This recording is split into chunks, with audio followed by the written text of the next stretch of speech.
একটা সময় যে মেয়েটার আঁকা ছিল ধ্যান জ্ঞান সব কিছু, তার এখন আঁকার সময়ই নেই।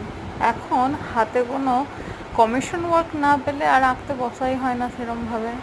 ছোটোবেলায় এই আঁকতে বসার জন্য কত মায়ের সাথে খুনসুটি করেছি। পড়তে বসার টাইমে মা আমার ছবি আঁকা আছে, এরকমভাবে পড়তে বসার টাইমটাকে নষ্ট করেছি। কিন্তু এখন সেই মেয়েটারই আর আঁকার সময় হয়ে ওঠে না।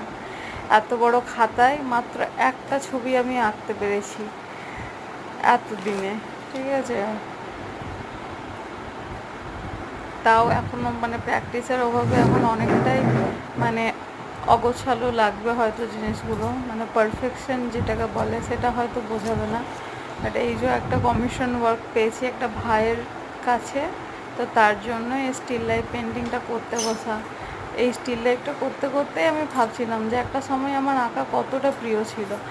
এখন কেউ কমিশন ওয়ার্ক না দিলে আর আঁকতে বসাই হয় না। এবার থেকে ভাবছি প্রত্যেক দিন অন্তত একটা ছবি আমি আঁকার চেষ্টা করব। অ্যাটলিস্ট মানে একটু করে হলেও 1 ঘন্টা টাইম দেওয়ার চেষ্টা করব। একটা কমপ্লিট না করতে পারলেও মানে দুদিন